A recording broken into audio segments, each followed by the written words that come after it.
Well, good morning and welcome to lesson 15 of A Course in Miracles. And again, from the White Edition, you can Google that. Lesson 15 is really cool. I love Actually, I love all the lessons, you can probably tell. But the incredible shift from a depressive, cyclical, round and round again kind of mindset that this brings that quantum shift in consciousness where all of a sudden all that stuff just, it no longer has any bearing in your life. It's hard to explain how passionate I am for it. Like it's the most incredible thing to wake up one morning and just be different from the day you were before. From being depressed and down and angry at the world and everything to all of a sudden having this sort of like clean canvas, this blank slate, wherein the ability to restructure or reinterpret the world and your place within it is before you. It's like starting your life again, like being reborn, like really being reborn. It's like it's the most incredible thing, And I remember at the age of 32 or 33, I walked out from my house and my job and everything, and just left everything to start my life again and go and study this book with a bunch of other people at a centre in New South Wales in Australia, and left everything behind in a physical sense, and took only my car and my dog, that was it, and a few clothes, and just shut the door. And that was it. And it was the most incredible, liberating feeling to be able to do that with no concern for it as being a past association that I would fret about or anything, but also as the, what would you call it, outward picturing of the mental decision, right? Because everything is my own thought about it. Right? There's nothing actually going on out there in the world whatsoever. There is no Dave leaving a house. There is no Dave going to a meditative centre to study. There is no such thing as a Dave, all right? And all of these things are just associated with the body, with a false identity, with the temporal and the physical, all of which doesn't last and does not reflect the nature of God's creation, which is eternal, unconditionally loving, and formless as spirit. Right? To confuse ourselves with the body as what we think we are is very easy, which is why it takes a great amount of mind training and perseverance and determination to reinterpret and reassociate with the truth of our nature, being that we don't exist here on the physical plane at all. This is just an illusion. The reality of us is that we are, as spirit, where we have always been in creation, dreaming a dream. And you kind of feel like a big dummy when you have, like, living in this country, Australia, and I've mentioned it a few times, but the Australian Aboriginals, going back 80-odd thousand years, their stories of the dreaming and the dream time and everything like that, it's been so obvious and so in your face since 80,000 years ago. It's kind of funny. Anyway, it's like I feel that I need these lessons because I'm the most stupidest.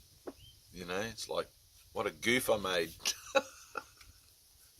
You got to laugh at yourself. That's the whole thing of this. Laugh at yourself. You got to be able to. You don't stop taking yourself seriously, Dave.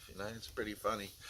Anyway, so this lesson's going to say that. This lesson's going to put us into that mind frame that perhaps I'm not even this thing that's reading this lesson. Perhaps there's another whole bigger picture to what reality is that I'm aware of, and my intention and my focus to keep this identity-based physical thing is prohibiting me from being a part of that and experiencing that and putting that into practice in my in my affairs, in my daily life here. So, and which brings me to another point. Don't transcend your daily life here. Right? Allow it to be whatever it is. Allow it to be painful and upsetting and everything, because that's being honest, right? If I pick this up and go, oh, I'm not even here, I don't have to worry about that situation, that event and that thing, because there is no Dave, then I'm living in a kind of a false denial of things, like denial can be used in a true way or it can be used falsely. And deny the denial, but don't deny you are what that is. So the idea that I would suddenly pick up a spiritual book and read it and go, oh, thank God, there is no world and all of this sort of thing, that's fine. But where do I seem to find myself? Oh yeah, in a world full of pain, suffering and death and whatever. And my reactions to that and the meanings I've given it, everything, still have to be transformed, right? Because my mind has already pigeonholed all these things, which is why I have 365 lessons in my hand. Otherwise I wouldn't need this book. Does that make sense? Right, so don't skip ahead. It's like, all right, he's telling me that I'm whole and perfect as God created me, that this is not my home and there is no world. And, even in the biblical sense, Jesus said, where I'm going, you will come, but perhaps just not yet, But let's do the work, right? The workers in the vineyard have been called. If you're hearing this video, you've been called. And just like me, the application of forgiveness and patience and tolerance and all of these things is something that we have to put into practice in order to have these block removing shifts in consciousness to free our minds from our addictive reactive nature to the external realm. And when that happens, you'll find that the same world will be presenting itself to you as a physical sense, but you just won't react to it anymore. It'll be like you're in the world but not of it, which is the goal of this. Okay, so my thoughts are images which I have made, and this is a really cool lesson. It is because the thoughts you think. Wow. The thoughts you think. Even my thoughts that I'm thinking. I think that I'm thinking them. I'm not actually thinking them. It's so cool. It's such a head fuck, but it's like when you get on the other side, it's like, wow. People take drugs to have experiences like this. You don't need to. You can just be high on life and just take yourself through this whole thing, and you'll have an experience that transcends and is higher and more incredible than anything you can do by taking a pill or anything crazy like that. All right? It is because the thoughts you think appear as images that you do not recognize them as nothing. You think them, and so you think you see them.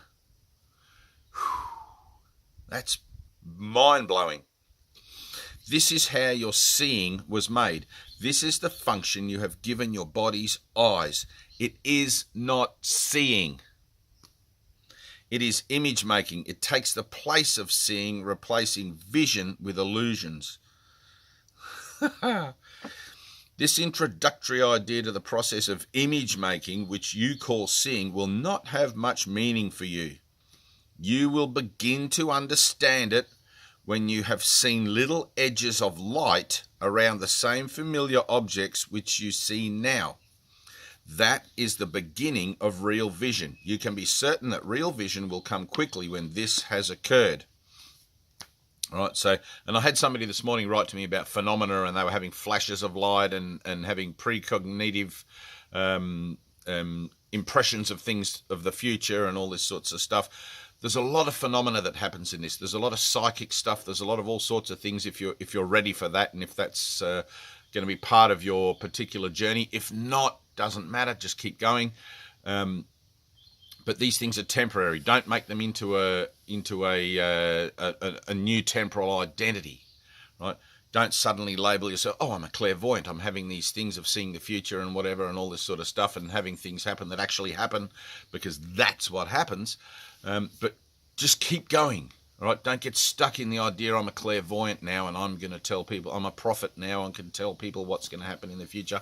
Some people's minds just open into things like that, deja vu and precognitive kind of stuff.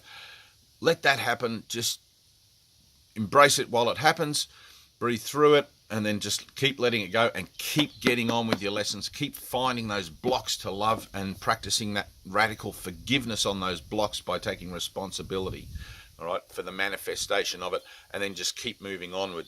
So real vision will come quickly when this has occurred. Little edges of light around things, right? I get that all the time, sometimes around people, and people who are more aware, I find, or more in tune with their awakening, I tend to see sometimes big edges of light. I don't know if you would call that a halo or an aura or whatever. I don't want to really give it a name, but we'll just call it light for now. All right, I've already named enough things. I'm unnaming now. There is no Dave. As we go along, you may have many light episodes. They may take many different forms, some of them quite unexpected. Do not be afraid of them. They are signs that you are opening your eyes at last. They will not persist because they merely symbolize true perception and they are not related to knowledge. Okay, these exercises will not reveal knowledge to you, but they will prepare the way to it. They will prepare the way to it. They won't prepare you for it. They will prepare the way to it. There's a bit of a difference. I don't think anything can prepare you for the realization of self, right? Which is where knowledge is restored. In practicing the idea for today, repeat it first to yourself and then apply it to whatever you see around you, using its name and letting your eyes rest on it as you say, this blank is an image which I have made, that blank is an image which I have made. It is not necessary to include a large number of specific subjects for the application of today's idea. It is necessary, however, to continue to look at each subject while you repeat the idea to yourself. The idea should be repeated quite slowly each time. Although you will obviously not be able to apply the idea to very many things during the minute or so of practice that is recommended, try to make the selection as random as possible. Less than a minute will do for the practice periods if you begin to feel uneasy. Do not have more than 3 application periods for today's idea unless you feel completely comfortable with it, and do not exceed 4. All right, specifically, do not exceed 4 practice periods. Right? This is a gentle awakening. I mean, it has sudden light bulb moments and shock value moments, in there, but generally it's sort of, So that's lesson 15. And then I'll have no neutral thoughts, which will be lesson 16 tomorrow. Also another awesome lesson. I love these first 50 lessons. They're incredible. They contain the whole brief, if you like, of the thought system. The whole philosophy, the whole universal curriculum is contained within these first 50 lessons, the undoing and the repatriation of your mind. So looking around, and practicing the idea for today, repeat it first to yourself and then apply it to whatever you see around you. That's pretty basic stuff. All right, and just let your eyes rest on that tree. This tree is an image that I have made, and keep your eyes on it while you're saying it. All right. That bushland over there is an image that I have made. That dog over there is an image that I have made, etc. All right, and then on to the next, just for about a minute. All right. Okay, well, that's it. I love you, and I appreciate all the inbox messages, actually. If you've got any more questions or anything you want to ask, please feel free to do so, and I'll try to reply if I can, if I get a minute. All right, somebody's here. I've got to go. Always something going on around here. And nothing happening at all.